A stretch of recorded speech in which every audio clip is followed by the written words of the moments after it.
All right, today we're front porching with Tiff Goodman. In a couple sentences, tell me a little bit about yourself.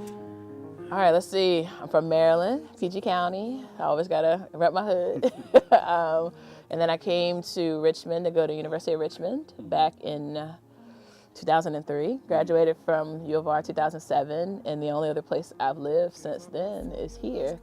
So been in Churchill for 10 years. It's bittersweet.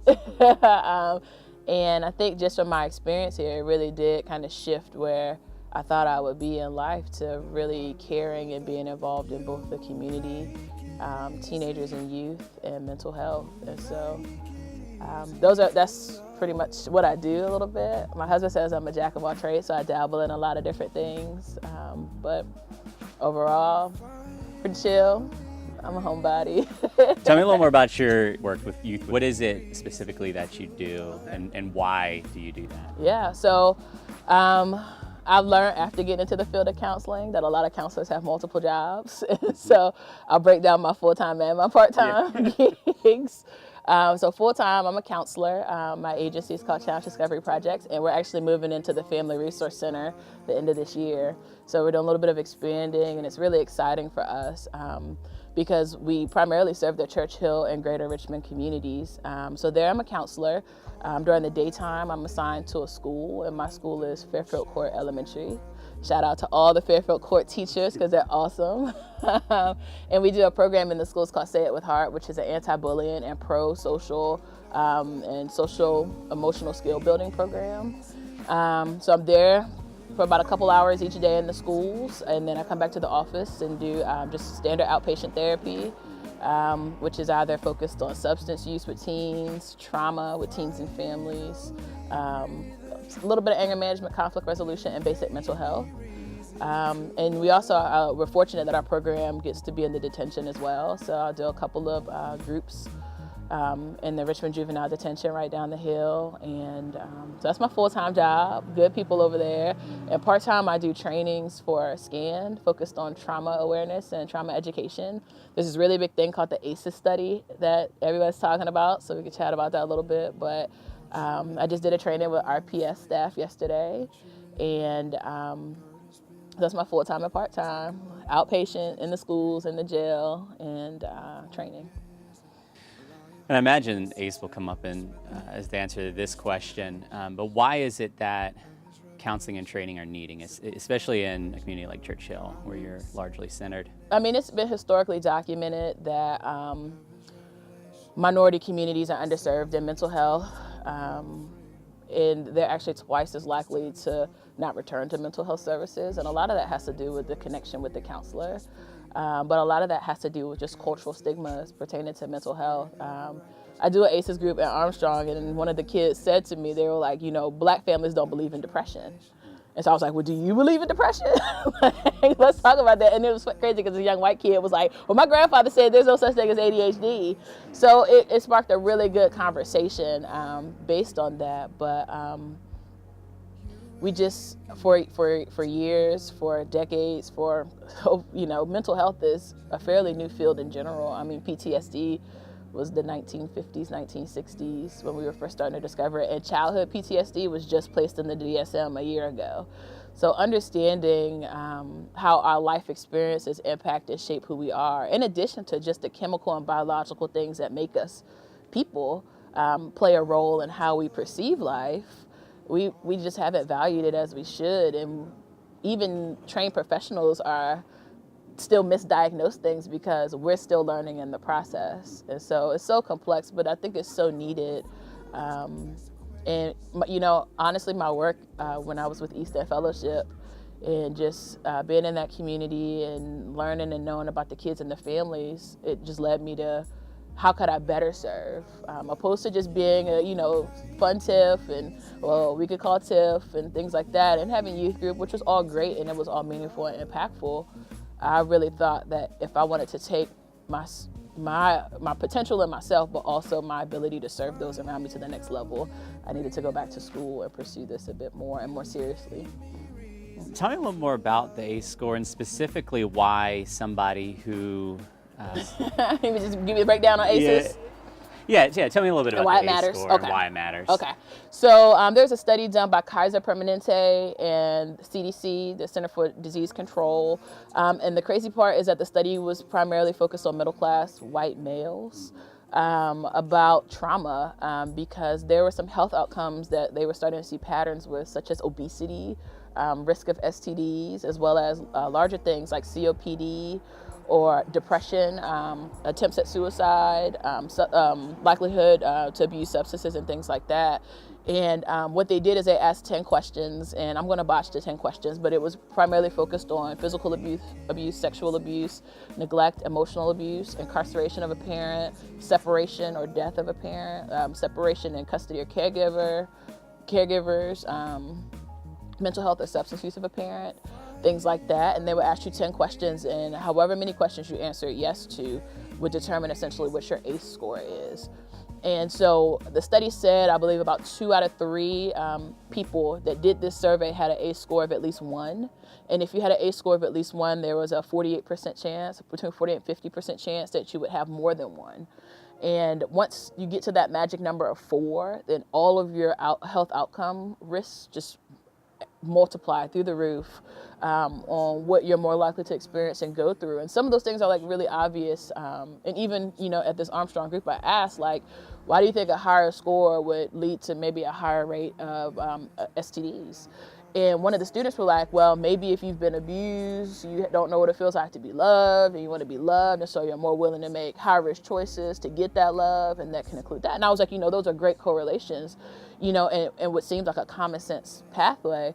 But there's also the impact that it has on your brain and how it teaches your brain to respond to life, and how it teaches your hormonal stress responses and things like that to interact with each other. And it's so complex. I didn't go to school to study brains at all, so I couldn't break it down like the amygdala does this, but that's all a part of it because our brain is fluid, it is plastic, and it's constantly developing. And if we experience something that kind of halts or stagnates that development, that can come back to really catch us up down the road. And that one of the main things, especially executive function or decision making, which is on your outer cortex, and you can really damage that ability because, or not necessarily you're damaging it, but the things that you go through can damage your ability to appropriately process things. And so when we think about all of what's going on here in the community, the National Child Traumatic Stress Network counts community violence as one of the 13 forms of trauma. And that alone, when you look at just that statistic alone, living here in Church Hill, where I can see Mosby, and I know where Creighton and Wickham and Fairfield are in relation to where we are right now, is very shocking. And sometimes we're not setting up systems for success, not only for children and families, but also for teachers, doctors, and other systems here in the community. So, that's a bit of ACEs and why it matters, especially here in a place like Church Hill. And we have a lot of work to do, but I do know that there are a lot of partners in the city right now that are working, and I have a lot of colleagues, a lot of peers, a lot of friends, even, a lot of the work that you do that is touching on some of those factors on addressing trauma in communities. So for someone that lives outside of the community, ACEs can help them to understand that it's not as simple as telling a youth, stop doing that or start doing that. Right. Developmental things that are out of their control. Correct. So where does somebody go from there? If they've gotten to that place of deeper understanding, what's next? Yeah. So you made a really interesting comment about somebody outside of the community, because like I said, the study was done on middle-class white males who had private insurance, and so that would make you believe that they also have employment. And so when you think about that alone, you have to realize that it's not just Church Hill. In so many ways, it's the larger community. But coming back to your question about how ACEs impacts decision making, it is easy example. And I do a lot of substance abuse work. Let's talk about weed real fast. And weed is an easy coping strategy. It's instant gratification. It alleviates a lot of aggression and anger. I'm not going to sit here and act like it's not illegal, but I am going to say that weed helps a lot of people to cope.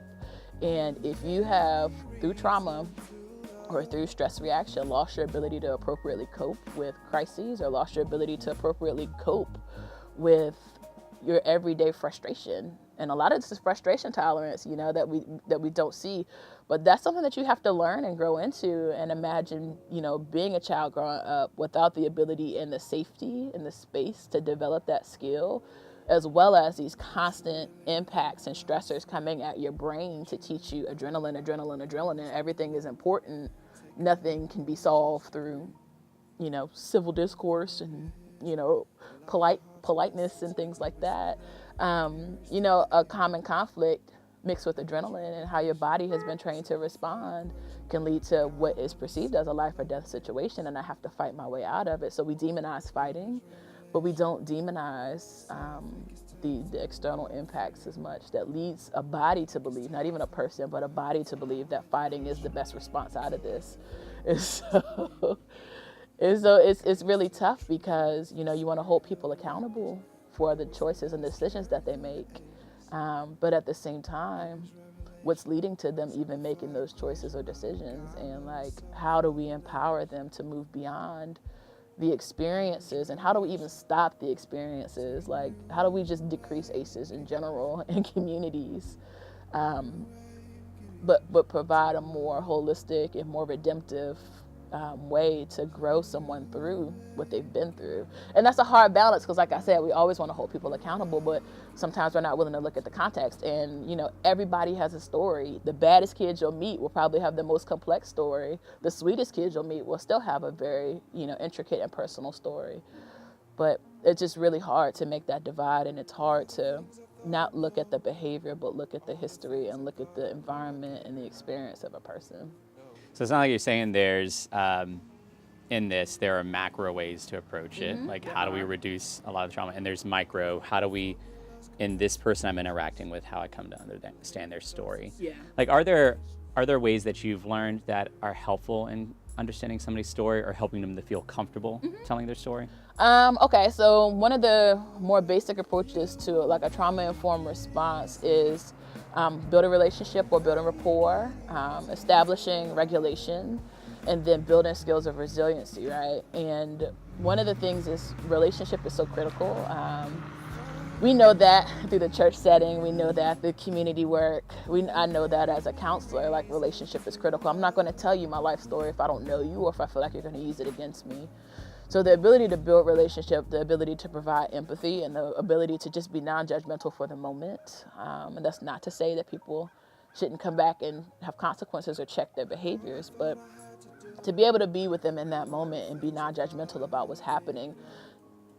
A lot of the times, I don't want to put a number on it, but a lot of the times when they really trust that you're genuine, their walls will start to come down and they'll share with you. And so what looks like, you have a horrible attitude and you're unwilling to engage in school could really turn into something else of like, all of this stuff is going on in my home. I'm 8 years old and I really don't know how to say my mom has a mental health disorder, but this is how I've learned how to cope through watching her. And then you see the tears flow. Now I will say 9 times out of 10, you'll start to see the tears flow. When somebody really feels like they could trust you with the baggage that they're carrying, like, you didn't see the tears and they turn so human at that point. And so like a second ago, I wanted to shake you because you wouldn't let me continue with my class that I'm teaching. But like, now that I'm in this moment with you, you trust me, there is relationship, I'm providing empathy, I'm being non-judgmental, and you're letting your walls down. I'm seeing that, like, I don't want to call anyone a victim, but there's so much more at play to this little interaction that we saw than what's really happening in your little world, because we sometimes discredit the validity of the worlds of children because we're an adult and we're adults and we have bills. So like, your crush doesn't matter. That's not important. When we think back on our first crush, like the crazy things we've done, we as adults sometimes forget that children have that still, and they want to be seen as humans too. And so, I don't know, relationship is first and foremost. Regulation will always be a part of it. When you're worked up, you're not going to be able to think level-headedly. And then building skills of how do we address this in the future. That resilience component is like that third factor of working through like what's happening and how do we fix it for the future. I don't know how there's that many bottles out there. They bringing them from the recycling bin. I mean, I feel like they're on their third recycling bin. So you made a comment earlier, demographically, the Black community, I think you said something to the effect, has more of a distrust towards counseling? Not just the Black, I would say most minority communities, but go ahead. If many minority communities have a distrust towards counseling, what would you say is the demographic in your field of people working in that field? And if it is predominantly white, what thoughts or advice do you have around that? Yeah, I would say in the field of counseling is predominantly female first. When you come across a male counselor, it's far and few, and they get snatched up really quick. I think that we all have put counseling in the box as like, this is a feelings thing, and feelings things are for women, and so men avoid it. But if you look at the juvenile justice system, there's more boys than girls involved in it. And I couldn't give you straight up statistics off the top of my head, but I know we never have enough male counselors in all the agencies that I've worked for and all of the companies that I've partnered with. So I will say first and foremost it's female, and I will say second that it does seem like it's more white, more towards a white demographic. I mean, I think that you have to look at what the demographics are in the U.S. first and foremost. I mean, Blacks are 14%. So even if Blacks were 14% of counseling, I would say I've seen more than that, or it seems, But it's also a field where you have to, one, have a master's degree, two, have a internship, which is typically unpaid, and three, do a residency, which is typically low paid. And a lot of my peers, and when I say my peers, I'm saying like young Black college graduates, not trying to sign up for that. It's a long journey to become a counselor, and it's very low paying, and it's very trying until you get licensed even. There's so many parameters and restrictions. And so one of the cool things that I will say is that I've struggled quite a bit with white culture, especially white Christian culture, and a lot of their values. But I really do, and I'm not saying that there aren't bad apples, but I really do affirm a lot of the white counselors and social workers that I work with, not only because you're forced to be, culturally competent as a part of being an ethical counselor, but I think counseling is the business of getting to know people's stories. And as you get to know people's stories, you start to see people and cultures differently. And so some of my colleagues, they really fit really seamlessly in minority communities, and they're very intentional and humble, I guess, about their role in that, and just calling out the elephant in the room of like, I'm a white person, I don't know what it's like to be Black, or I don't know what it's like to be a Black teen in Church Hill, but maybe you can educate me. And that's definitely one of the starting places, opposed to me saying I'm a white person and this is what's right and this is what you need to do to get your life together. And so, like I said, I think my assumption would be that it's a predominantly white, predominantly female field, but I've worked with some amazing predominantly white, predominantly female colleagues and supervisors. I would say I've had 4 supervisors, and I think all 4 of them were white females, but they were just so mutual and collaborating with me and understanding my perspective on things. And I really did trust them, and that's a lot of what it went down to. And in some circumstances, I could challenge them or say, how do you feel like somebody's race or Blackness or perceived notions of what it means to be a Black female or a strong Black female or an aggressive Black female, like this angry Black female archetype, how do you feel like you might be, pushing into that? Do you think that you're adding on to that stereotype? And no one really likes to be challenged in that way, but like a part of being a counselor is being able and willing to roll with resistance. And like, I can't tell you how many clients have checked me. I had a kid that came in and was like, your shirt is ugly. And I wanted to be like, well, your head is ugly. But you can't say that, because that's just going to kill rapport, it's going to kill the moment. And now you have an adversarial relationship. And so I'll say, I could say, what about my shirt do you think is ugly? Or it's just the shirt, something like that, opposed to being at conflict with him. And so that's the same, when I have these professional conversations with a lot of the white women that I work with. So there are Black women, Black men. I do have some amazing Black female peers that are counselors here right in this community as well. But it is really hard. And everybody's trying to do better. We all need to do better.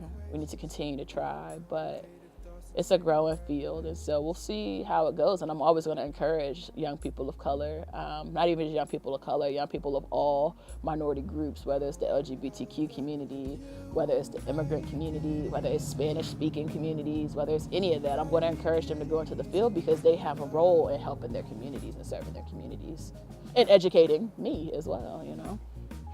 One thing you said that was interesting is when you were describing how some of your white colleagues engage, humility, kind of naming the fact, hey, and I'm white and I don't know your culture, teach me your culture, being willing to listen and hear stories and being present. Like, all these are things you don't have to have a master's to do.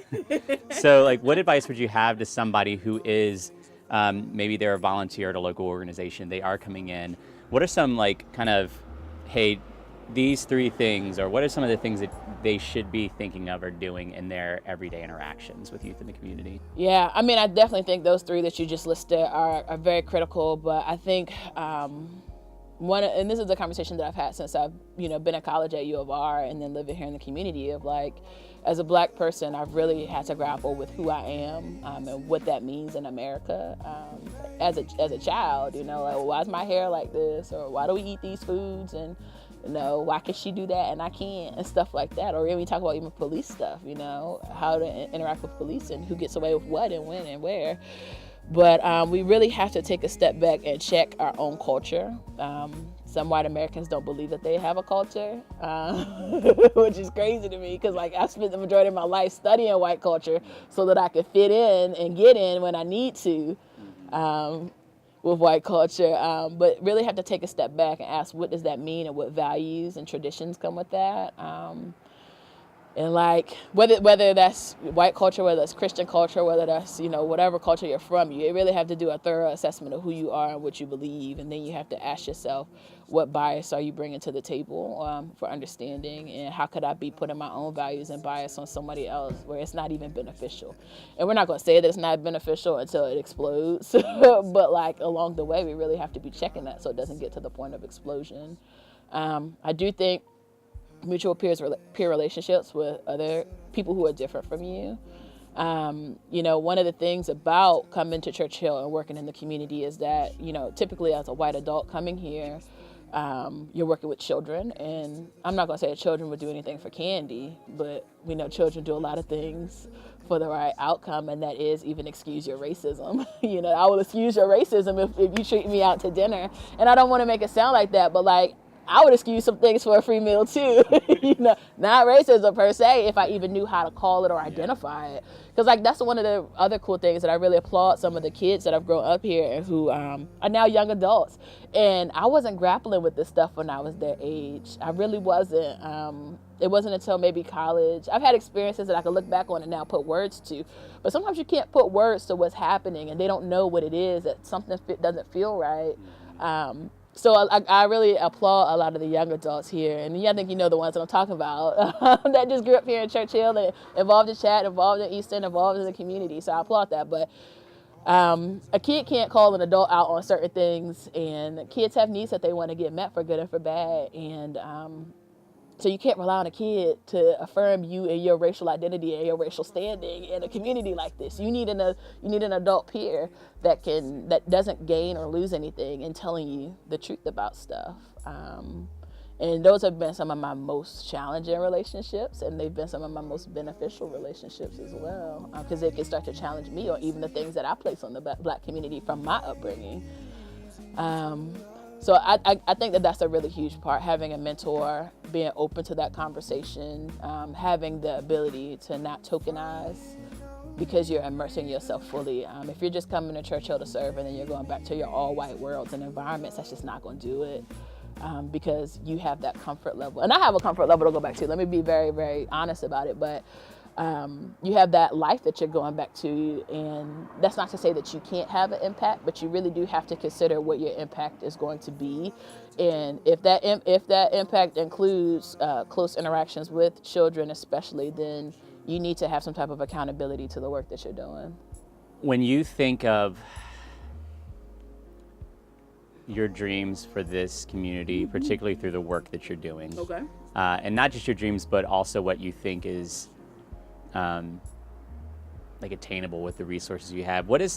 When you think of 5 years from now and you think of Fairfield or you think of Churchill, what are some of the things that you hope to see in terms of the work you're doing? Yikes, that's a tough one. Just a quick aside, we have a VCU intern in my office, and she came to me on Thursday, was like, you have a second? Of course I have a second. And she was like, do you think that the work that we do sometimes is in vain? And that was a really tough question because like, I had to tell her, like, sometimes you will see the fruit of the work that you do. And that's the part of the job that people hold on to. Like when you see one child that would typically respond in this way, respond in another way, that's like, yes, little victory. That doesn't mean that they're going to go to college and be the president of the United States, but that's the start of something, one positive small change. And so we got to look at it from that very small view, but then we can also start to expand that view about how even the simple thing of psychoeducation or educating somebody on what they're going through can impact their family. And so 5 years from now, do I think much will change? Not really. Do I think seeds can be planted? Definitely. My hope is that out-of-school suspensions will decrease. My hope is that out-of-home placements will decrease. Thinking about like behaviors in the home that will lead to out-of-home placement. My hope is that ACE scores would start to decline. And I think my larger hope, which I do feel like we as a community have a stronger grasp than what we realize, is that we'll start to grow resilience factors in this community. Organized sports, organized mentoring programs, finding ways to sustain stuff like that, to build connection, to build character. There's this thing called the 7 C's of resilience: connection, character, contribution, control, coping, and a couple more that I'm not stating, but like to build those 7 C's through tangible ways. And nonprofits have a strong role, the schools have a strong role, the police have a strong role, the churches have an infinitely strong role in all of these things. And so I feel like that's something tangible that we could start to grow. And I think just by simply growing those 7 C's, we'll start to reduce a lot of the other factors. So my hopes are less out of school, less out of home, less detention, less crime and incarceration, the reunification of families, in so many ways, healthier families, and like children don't have to carry adult burdens and adult issues. Children can be children, that's my hope. And I do think that some of those can be met in a 5-year window, but I think a lot of that, it took, and this is me just looking at a bigger scale, when you look at the history of America, how many years have gone into creating this systemic oppression and poverty. Like how many years does it take to create a poverty like this, or how many years does it take to create a broken system or a broken home? It's going to take some time to heal it, and 5 years is not that time frame. Yeah. Well, and one exciting thing about your part-time work in training is that it would be even harder if it was just a select few who had their masters and who were specific, their jobs were counseling. But what you're doing is going into environments where individuals are connecting. Correct. And you are saying to them, hey, correct, here are the things you need to know, here's some of the things you can do, and getting their minds in the place where they understand this is the direction we need to head. Correct. And so just a couple resources. The Trauma Informed Community Network is one here in Richmond. It's a community of not just counselors and social workers, teachers, police officers, anybody who interact with the community at large can join, and they have monthly meetings and subcommittees that address larger things. I have to give the shout outs to SCAN, Stop Child Abuse Now, Child Savers, my agency, Challenge Discovery. There's a number of agencies and entities. Allison Sampson, I know you've seen some of her work, Allison Sampson Jackson. There's a lot of entities and agencies that are really being intentional about this right now, and they have training committees through TICN, Trauma Informed Community Network, that's looking for high impact training. So I specifically have been working on the RPS side just because I'm already in RPS with my day job, and I'm exposed to the kids, and I'm here, and there's a huge grant with the Robbins Foundation that's happening. So I'm specifically in on that side, but there's so many other workers. VCU has jumped in on this. There's so many other parties that are really trying to make this thing a reality about we need education and we need resilience factors. And so I know that I'm just like a itty bitty little cog in the machine, but at the same time, there's, I'm so grateful that people are taking it seriously. So yeah, I think that's really cool too. So you've lived in the community for 10 years, mm-hmm, and you probably noticed, like many people have noticed, that this year there seems to have been an uptick in shootings, an uptick in violence, and a lot of that ends up being connected with teenagers. And so I'd love to hear if you have any thoughts on why are teenagers in our community finding themselves in those situations?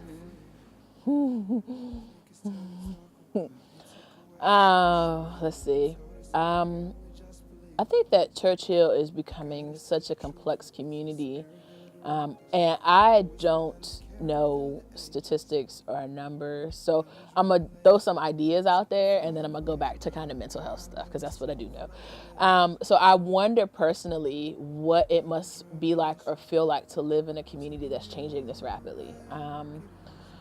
I asked that question because I wonder about opportunity and access to resources, whether that's opportunity and access to resources through employment or education, or opportunity and access to resources through opening up my car door. And so I think that's so tough because, you know, on this whole gentrification thing, I am on the side of somebody that did not grow up here. Now, I had an undergraduate degree when I moved here, so I'm already somebody who has privilege in that way. And so I can't tell you what it uniquely feels like. I could probably tell you a little bit about how it feels in DC because that's what I do know. Because I still couldn't afford to live there, but it's tough. And so I think there's a lot of feelings behind it that we're not able to yet quantify. We could qualify it, but we can't quantify it yet. So I wonder how that feels.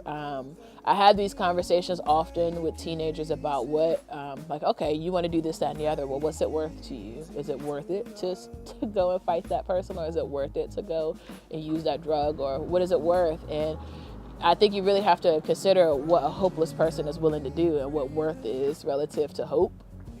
So that if you don't have much hope, then really anything's worth it, because I don't have hope for what tomorrow is going to bring.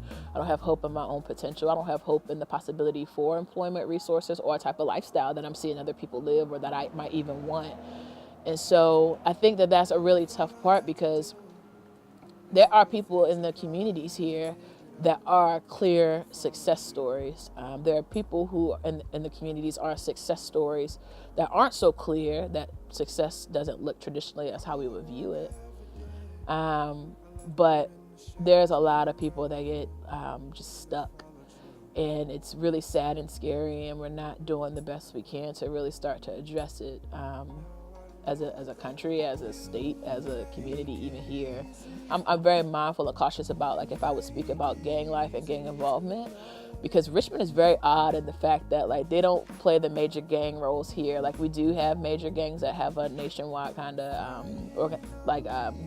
nationwide impact, but we have like a lot of local things too, like community gangs and community groups that they wouldn't quite call a gang,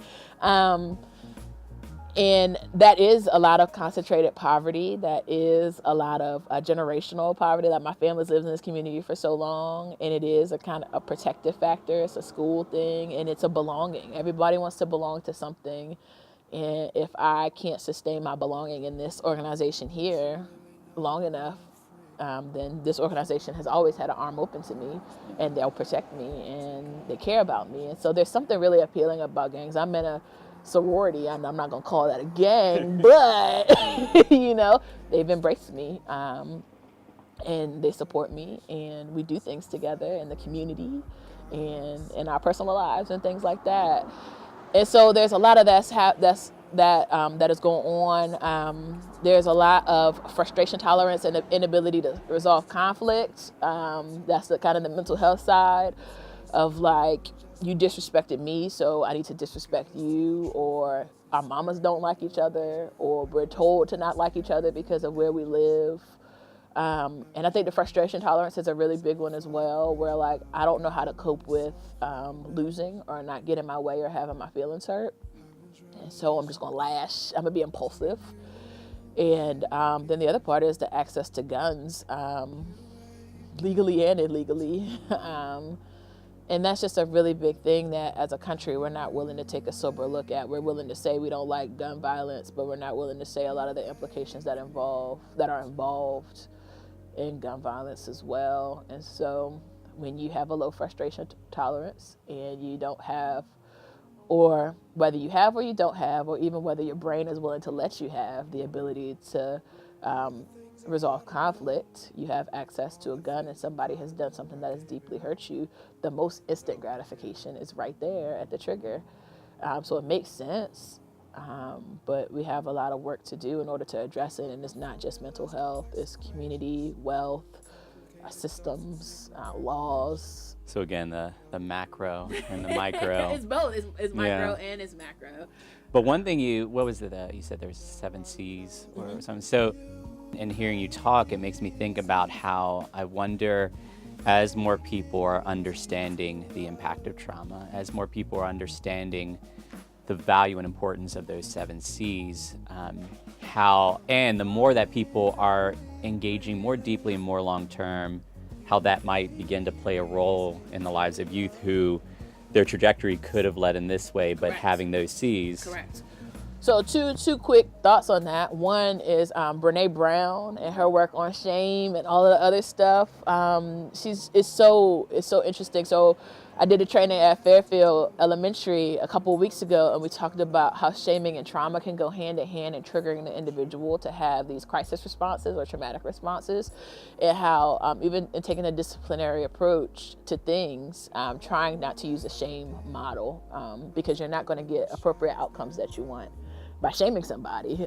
And then you have all these other, like, you just start to tear down character, which is one of those C's, and you start to break down connection, which is one of those C's, and all these other things that go with that. And so I do think implementing some of these new skills along the way, changing our approach in that matter, building the C's in the community, taking the shame off of poverty and taking the shame off of bad choices, can really start to have that impact down the road. And when you think about it, when you have connection by itself, if you have somebody that's worth it to you and you don't want to disappoint them, that's the difference between shame and guilt. Like, shame is I'm bad, and guilt is I've done something bad to actually, I've hurt you to a degree because I've done something bad and you are connected to me and think really highly of me.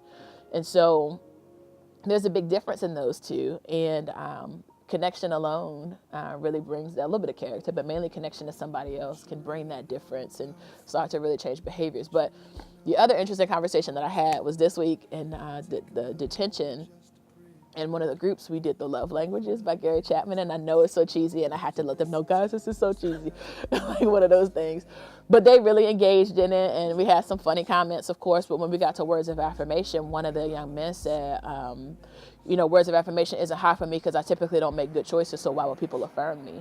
And I asked the question, I was like, okay, so what if I affirmed you in the little choices that you did well? Because I've seen tremendous growth since you've been in here, honestly. And so do you think that my affirmation of those little things can lead to further affirmation of larger things down the road? Or would you think that it would encourage you to think twice about your choices?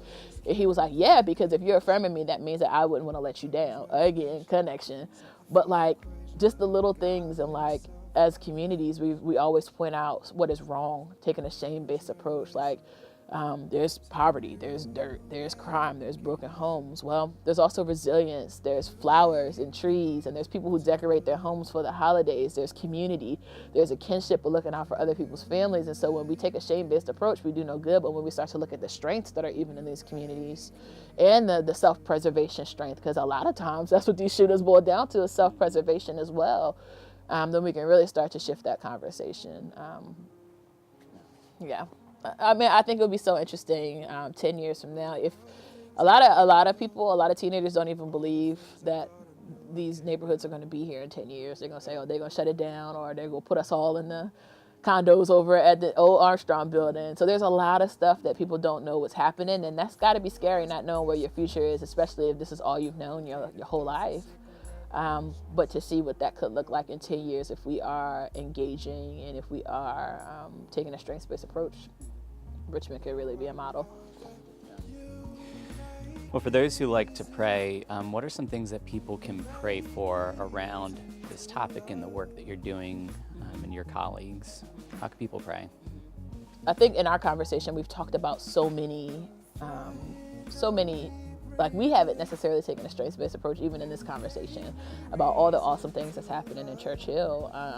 And I think one of the things that we can do is just kind of have that grateful mentality, and just like a Thanksgiving in the resources that are becoming available and the children who are seeking connection, and the families that are seeking connection, and the parents who are choosing to do things differently, or the parents who are choosing to practice consistency with their kids. Just being thankful for that.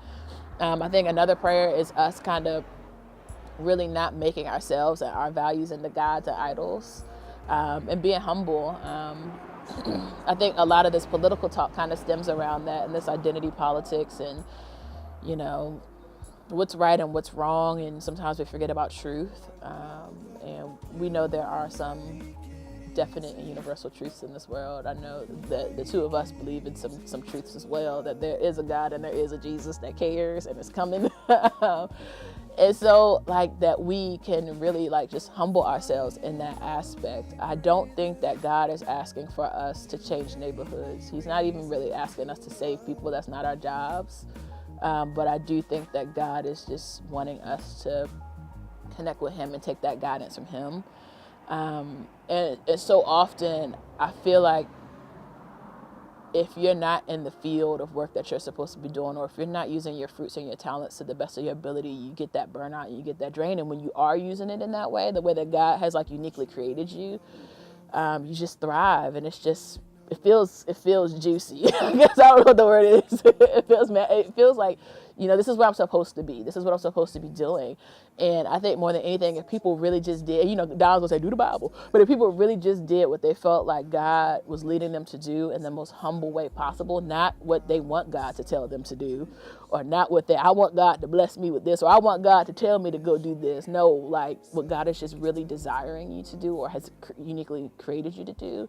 I do think that we can have the strongest impact here. So our prayers are, of course, for safety. Our prayers are, of course, for peace. Our prayers are for shalom and, all those nice Christianese words.